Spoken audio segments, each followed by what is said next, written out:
अस्सलाम वालेकुम एवरीवन। इस व्लॉग में मैं आपसे बाकी का पार्ट शेयर करने वाली हूँ, मतलब अपनी इमोशनल डिलीवरी स्टोरी का सेकंड पार्ट। और साथ साथ आप मेरी मॉर्निंग रूटीन भी देख लें। सबसे पहले ना मैं कलौंजी लेती हूँ सुबह उठने पर ना, और सारी रूटीन आप साथ साथ देखते रहिएगा और स्टोरी भी सुनते रहिएगा। इस टाइम मैं वरीशा को पैनकेक्स बना के दे रही हूँ, मतलब उसका ब्रेकफास्ट बना रही हूँ। ठीक है।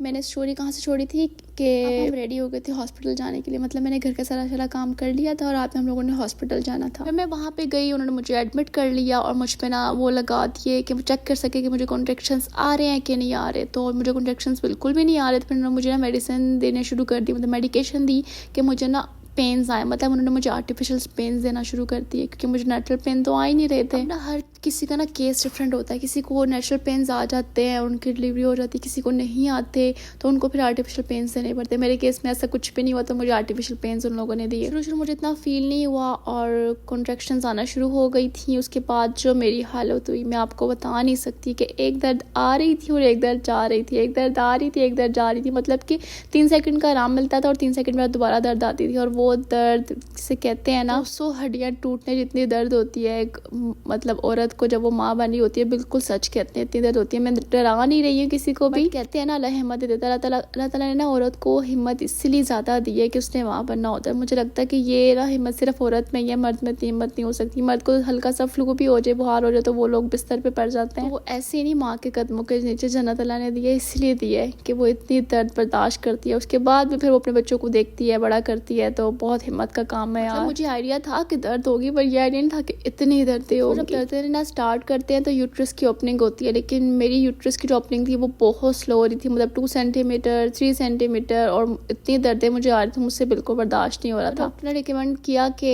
यूट्रस ओपनिंग की जो मतलब जो प्रोसेस है सारा वो बहुत ज़्यादा स्लो है, तो ये इतनी देर तक दर्द बर्दाश्त नहीं कर सकती। मतलब कि पूरी रात ये दर्द बर्दाश्त करेगी, जब टाइम आएगा डिलीवरी का तो इसमें इतनी ताकत होगी ही नहीं ये बच्चा डिलीवर कर सके। तो इससे बेहतर ये है कि आपने इनको एपिड्यूरल दिलवा दें, तो उससे क्या होगा कि ये रिलैक्स रहेंगी, तो डिलीवरी के टाइम पे ना इनको बहुत सुकून हो जाएगा। तो मैं भी अपने हस्बैंड को कहने लगी कि यार मैं नहीं बर्दाश्त कर सकती, मतलब इतना टाइम मैं बर्दाश्त नहीं करती। ऑलरेडी मैं 3 घंटे बर्दाश्त कर चुकी। हालत मेरी बिल्कुल मतलब जिसे कहते हैं ना मैं मरने वाली हुई थी, इतनी बुरी हालत हो चुकी थी मेरी। मजे की बात तो ये है कि एपिड्यूरल जो यहाँ पे मिलता है वो बिल्कुल भी इंश्योरेंस में कवर नहीं होता। उसके मतलब एक्स्ट्रा से हम लोगों ने उस टाइम पे 2000 रियाल पे किया था उस इंजेक्शन का अकेले का। हस्बैंड को कहती कि सॉरी यार मुझसे नहीं बर्दाश्त हो रहा, इसलिए तो उन्होंने फिर उन्होंने बोला कि तुम पागल हो, मतलब पैसे देख रही हो इस टाइम पे भी, तुम किस तरह ऐसी बातें कर सकते हो। कि मुझे गिल्ट हो रहा था कि यार मतलब 3 इंश्योरेंस के पैसे भी लोगों ने मतलब इन्होंने हर मंथ पे किया, बाद में अब इनको इंजेक्शन के पैसे भी पे करने पड़ेंगे। तो मुझे तो बहुत गिल्ट हो रहा था, बट मैंने कहा यार मुझसे तो बर्दाश्त नहीं हो रही, कोई नहीं जाते हैं तो है। फिर नीचे इन लोगों ने सारा जो होता है जो भी प्रोसेस होता है इंजेक्शन का वो किया। फिर मुझे इंजेक्शन लगा, इंजेक्शन मुझे ईजीली लग गया था। मुझे ज़्यादा स्वेलिंग नहीं थी, कुछ लोगों को बड़ी मुश्किल से लगता है क्योंकि इनकी हड्डी नहीं मिलती कमर पे, मुझे ईजिली लग गया था। और जो पेन होती है बिल्कुल माइनर सी होती है, ज़्यादा पेन भी नहीं होती है, जैसे किसी ने आपको पेंसिल की निडल लगाई हो बस। और फिर बस मुझे वो इंजेक्शन लगना था और फिर बस मैं तो सुकून में हो गई। मुझे ऐसे फील ही नहीं हो रहा था कि मतलब मुझे दर्द भी हो रही है कोई।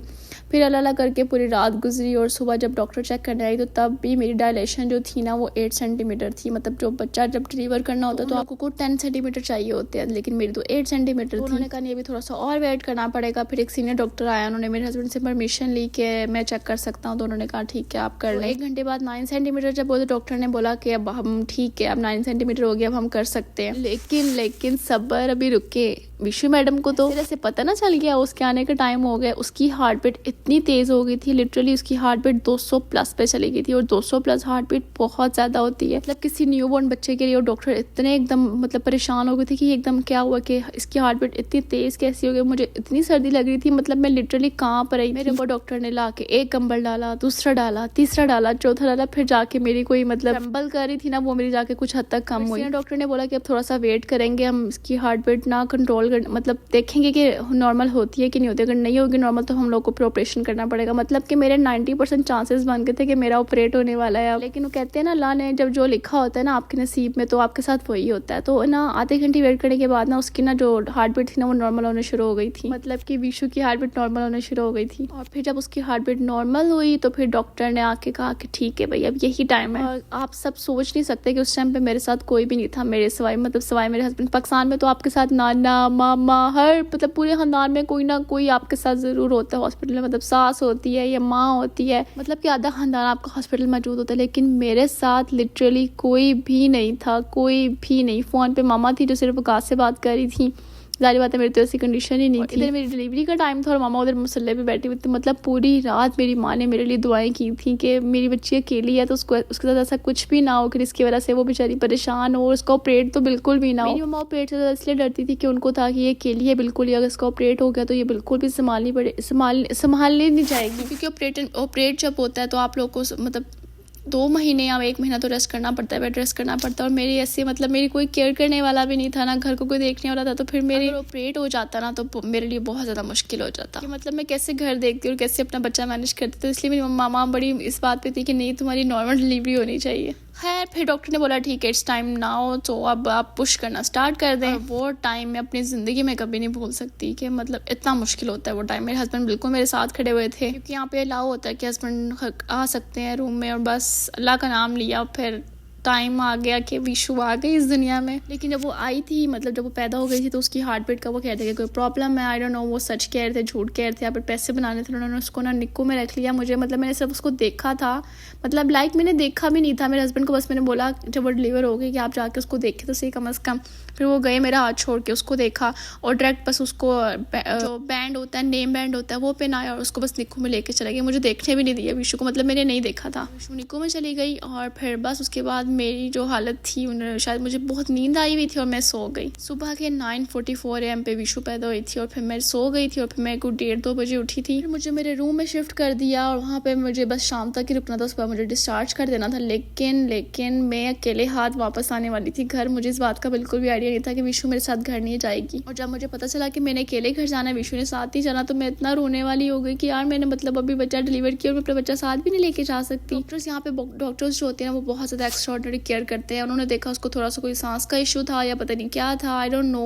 अब उन्होंने उसको वहीं पे एडमिट कर लिया निक्कू में, और फिर डेली हम लोग जब घर आए तो डेली उसको हम लोग देखने के लिए जाने लगे। रोज रात में हम उसको देखने के लिए जाते थे। और मेरे हस्बैंड मेरी इतनी केयर की कि उन्होंने आते ही ना मुझे मटन का ना यखनी जो होती है यहाँ पे स्ट्यू होती है ना, मुझे वो पिला दी और मुझे ना अंदर गर्मी हो गई। उन्होंने तो अच्छी नीयत से किया था कि मतलब उसको ताकत मिल जाएगी, लेकिन मुझे अंदर गर्मी होगी। मेरी स्वेलिंग जो आपको पता है लास्ट मंथ पे बहुत ज़्यादा स्वेलिंग हो जाती है पाँव पे, तो वो स्वेलिंग और ज़्यादा हो गई। मैं तो इतनी टेंशन में आ गई कि मुझे यूरिन भी नहीं आ रहा था। और मैं फिर डॉक्टर के पास गई। डॉक्टर ने बोला कि आपने ऐसा क्या खाया था। मैंने उसको बताया मैंने ये खाया था। उसने बोला नहीं खाना था आपने, मतलब आपके ना गर्मी ज़्यादा हो गई है तो इस वजह से ना स्वेलिंग, वो आपने इस तरह कुछ भी नहीं खाना है, ठंडी ठंडी चीज़ें खानी है, फ्रूट्स खाने हैं, ये खाना है वो खाना है। फिर डॉक्टर ने मुझे फिर 1-2 मेडिकेशंस दी, तो उसके बाद जाके 1 वीक बाद जाके मेरी वो स्वेलिंग जाके ख़त्म हुई थी। फिर सेकंड डे विशु को देखने के लिए गए। उन्होंने कहा नहीं 1 दिन इसको हम और रखेंगे। मैंने कहा नहीं मैं तो सब्र नहीं करने वाली, मैं तो उसको आज ही लेकर जाऊँगी। मुझे वो फिर उन्होंने फिर मुझसे लिखवाया कि अगर आप लेके जा रही तो अपने बलबूते पे आप लेके जा रही, इसके बाद बच्चे को कुछ हुआ तो फिर हम जिम्मेदार नहीं होंगे। मतलब वो डरा रहे थे। मैंने कहा नहीं कुछ भी नहीं है, विशु बिल्कुल ठीक है। फिर मैंने उनसे जिद की और ना 3 डेज विशु मेरे बगैर रही थी। उन्होंने नहीं जाने, उन्होंने कहा आप सुबह आके फिर ले जाइए। हमने कहा चलिए ठीक है। 3 डेज में मेरे साथ ऐसा क्या हुआ, मतलब जो मुझे फीडिंग करवानी थी उसको वो मैं नहीं करवा सकी और विशु को निप्पल की आदत पड़ गई। वहाँ पर ना निप्पल के अंदर ना वो कॉटन डाल के ना तो उस तरह उनको बच्चे को फीड करवा रहे थे। मतलब कि फॉर्मूला मिल्क और निप्पल से ना जो दूध होता है बहुत जल्दी आता है, तो वो तो सबको पता है। तो जब विशु घर आई थी मैंने उसको जब ब्रेस्ट फीडिंग करवाना चाहिए तो उसने नहीं की। वो इतना रोती थी और उसके रोने से मेरे हस्बैंड फिर बहुत गुस्सा कर देते। वो कहते थे छोड़ो यार इसको हम ना फीडर ही लगा देते हैं। कि मतलब विशु ने बिल्कुल भी ब्रेस्ट फीड नहीं किया, वो सिर्फ फॉर्मूला मिल्क पे रही थी। जो कहते होते हैं जो मतलब ब्रेस्ट फीडिंग में जो शुरू का जो दूध होता है वो बहुत ज़्यादा मतलब एंटीबायोटिक्स होते हैं, उस पर बच्चों के लिए बहुत फ़ायदेमंद होता है। फिर मैंने पंप एक बाई किया, उससे मैंने अब सारा मिल्क पंप किया। फिर मैंने फीडर में डाल के विशु को बोल दिया कि मतलब शुरू का मिल्क बच्चे को अगर मिल जाए। मुझे मामा ने मुझे ये बात बोली थी, फिर मैंने उसको इस तरह वो फीड करवा दिया था। विशु की इस हरकत से ना मुझे बहुत तकलीफ हुई थी, बहुत ज़्यादा मुझे इस बात पे तकलीफ हुई थी और मैं आपको बता नहीं सकती उस चीज़ से मैं किस तरह फिर निकली थी। उसके बाद से विशु ने कभी भी ब्रेस्ट फीड नहीं किया और सब मुझे बोलते थे कि तुम ब्रेस्ट फीडिंग नहीं कराती हो, ब्रेस्ट फीडिंग नहीं कराती हो। उनको मैं किस को बताती हूँ। वो कहते हैं ना मतलब जिस पे बीतती है ना सिर्फ वही जानता है, बाकी सिर्फ बोलते हैं। टाइम आया मैंने सबको कहना छोड़ दिया। मैंने कहा हाँ ठीक मैं नहीं कराती। सब कहते थे हाँ तुम्हारा फिगर खराब हो जाएगा ना, ये हो जाएगा, इस तरह की लोग बातें करते थे। और मैं कहती मुझे घंटा फर्क नहीं पड़ता, आप लोगों ने जो बातें करनी है आप करें। मतलब कि यार कौन माँ नहीं चाहेगी कि उसका बच्चा उसका दूध ना पिए, मतलब ब्रेस्ट फीड ना करे। कौन माँ ऐसी होगी जो नहीं चाहती, लेकिन लोग होते हैं ना वो बातें करने से बाज नहीं आते। और इस वीडियो के ना लास्ट में मैं कुछ क्लिप्स अटैच करूंगी हॉस्पिटल्स के भी और विशु के भी, कि किस तरह उसने सारा हमारा पीरियड गुजरा, छोटा बड़ा सब कुछ। और बच्चे आने के बाद ना मतलब आपकी लाइफ जो होती है ना बिल्कुल चेंज हो जाती है। और मुझे अभी भी याद है वो 40 दिन मैंने सऊदीया में गुजारे थे और मैंने वो मतलब मतलब मैं कहती थी यार झूठ हो जाए कि रात में विशु उठे, और रात में विशु डेली उठती थी लाजमी। और डॉक्टर ने मुझे बोला था हर आपने ना 2 घंटे बाद 3 घंटे बाद इसको ना कि रोती है नहीं रोती, मांगती है नहीं मांगती, आपने इसको फीड लाजमी करवाना है। विशु जो थी ना वो कॉलिक बेबी थी, हम लोग को ये ना 40 दिन में ही पता चल गया था, क्योंकि रात में ना बिला वजह रोती रहती थी, बहुत ज़्यादा रोती थी। फिर बाद में पता चला कि इसको कॉलिक होता है। इसके लिए भी हम लोगों ने बहुत ज़्यादा फिर दूध चेंज किए थे। फिर एक दूध था एप्टामिल, वो इसको रास आ गया था, फिर हम लोगों ने एप्टामिल इसको शुरू करवा दिया। वो बहुत लाइट मिल्क होता है और कॉलिक बेबीज़ के लिए वो स्पेशल होता है। वो 40 दिन पाकिस्तान में हर औरत कितनी केयर होती है, उसको दबाने वाली आती है, मतलब उसको हर चीज़ बिस्तर पर सर्व होती है। लेकिन मेरे साथ ऐसा कुछ भी नहीं था। अगले दिन ही मैं किचन में चली गई थी कि सारे घर के काम किए, मतलब पूरा दिन मुझे दर्दें होती रहती थी टांगों में हाथों में, पर दबाने वाला कोई भी नहीं होता था। रात में मेरे हस्बैंड आके थोड़ा बहुत बस दबा देते होते थे, और पूरा दिन मुझे विशु को भी देखना है, घर भी देखना है, बहुत ज़्यादा मुश्किल होता है। कहने वाले सिर्फ कह देते हैं, लेकिन जिस पे बीतती है ना वही जानता है। तो वो फिर अल्लाह करके 40 दिन मैंने यहाँ पे गुजारे सऊदीया में। हाँ, मेरे हस्बैंड ने मेरा बहुत ज़्यादा साथ दिया था। कोई हस्बैंड इतना साथ नहीं देता, मतलब आप ऑफिस भी जा रहे हो, मतलब जाहिर बात ऑफिस तो नहीं वो छोड़ सकते थे। फिर जब वो घर आते थे विशु को भी देखते थे, और मुझे उन दिनों इतनी नींद आती थी कि रात में कहती थी झूठ हो जाए कि विशु उठे और मुझे इसके लिए उठना पड़े। ऐसा कैसे सकते कि छोटा बच्चा भी पैदा हो और रात में ना उठे। वैसे भी मैं न्यू टाइम मॉम थी, तो मेरे लिए तो बहुत ज़्यादा मुश्किल था, क्योंकि मेरी केयर करने वाला भी कोई नहीं था, ना मुझे समझाने वाला, ना मेरा साथ कोई देने वाला। मतलब पूरा दिन मैं अकेली लगी होती थी। अकेले रह के जो एक्सपीरियंस आपको मिलता है ना, मुझे लगता है वो ज़्यादा अच्छा एक्सपीरियंस होता है। मतलब आप खुद से खुद ही लगे होते हो, सब माशाल्लाह लाजमी बोलिएगा। मतलब मुझे बड़ा डर लगता है बच्चों के ना, मतलब किसी भी बच्चों के क्लिप्स ना शेयर करते हुए। फिर 3 डेज़ बाद विशु घर आ गई थी, और ये विशु के फर्स्ट डेज के क्लिप हैं। ये फर्स्ट टाइम इसके डैडी ने इसको पकड़ा है, और 7 दिन बाद मैंने इसकी गंजू भी करा दी थी। और इसका कीका जो था इसकी फर्स्ट बर्थडे पे हुआ था। इसकी जो नाफ जो उतरती है बच्चे की वो, और इसके जो फर्स्ट टाइम के बाल थे वो मैंने संभाल के रखे हुए थे कि पाकिस्तान जब जाऊँगी ना फिर दरिया में बहा दूंगी। ये बस मैं आई डोंट नो ऐसा करना चाहिए नहीं करना चाहिए, बट मामा ने कहा था संभाल के रखना, मैंने संभाल के रखी हुई थी। फिर बस यही थी सारी स्टोरी, इसलिए मैंने शेयर कर दी कि जो न्यू मॉम्स हैं उनको बहुत ज़्यादा हेल्प हो जाएगी, थोड़ी सी मोटिवेशन भी मिल जाएगी कि यार आप अकेले भी कर सकते हो। अल्लाह ने एक माँ को इतनी हिम्मत दी होती है, वो ये सब कुछ अकेले कर सकती है, तब भी अल्लाह ताला ने इतना दर्द लिखा होता है। बाद ये पोस्टमार्टम जो डिप्रेशन होता है वो हर किसी को होता है। मुझे इतना ज़्यादा होता था, मैं बिना बात के रोती रहती थी। मुझे लगता था यार कि बस अब मेरी ज़िंदगी ख़त्म है, अब मैं ऐसी ही रहने वाली हूँ रोती धोती। लेकिन ऐसा कुछ भी नहीं होता, 1-2 मंथ्स बाद वो भी ख़त्म हो जाता है अगर आपके आसपास जो लोग हैं वो अच्छे हों तो। फिर वो 40 दिन मैंने सऊदीया में गुजारे। फिर 40 दिन बाद 1.5 महीने बाद मैं पाकिस्तान चली गई थी। फिर वहाँ पे बस मुझे फिर कोई टेंशन ही नहीं थी। मामा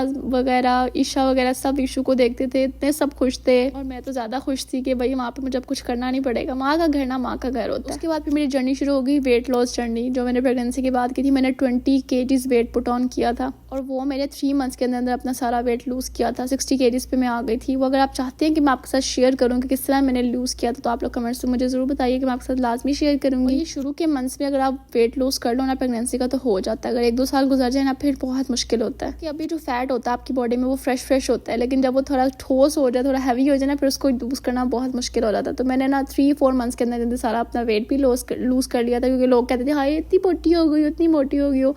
लोगों को किसी चीज़ से भी चैन नहीं है, सुकून नहीं है बस। तो बस दफ़ा करें, इग्नोर करें, अपनी ज़िंदगी एंजॉय करें, खुश रहें, आबाद रहें। बस यही थी सारी वीडियो। माशाल्लाह लाजमी बोलेगा, अपना बहुत सारा ख्याल रखिएगा, दुआ में याद रखिएगा। अल्लाह हाफिज़। और एक और बड़ी मज़े की बात आपसे शेयर करती हूँ। जब विशु ने पैदा होना था ना, तो मतलब विशु और मेरी बर्थडे मंथ सेम है। मतलब मेरी 14 मार्च को बर्थडे आती है और विशु की 19 मार्च को बर्थडे आती है। मेरे हस्बैंड ने ना पहले ही मतलब सेलिब्रेट कर ली थी कि यार कोई भी टाइम आ सकता है इस तरह का कि हमें हॉस्पिटल जाना पड़े, तो मैं नहीं चाहता कि तुम्हारी बर्थडे हॉस्पिटल में गुजरे। तो उन्होंने ना पहले ही मेरी बर्थडे ना घर पे ही मतलब मना ली थी। Yes, we are birthday twinnies also.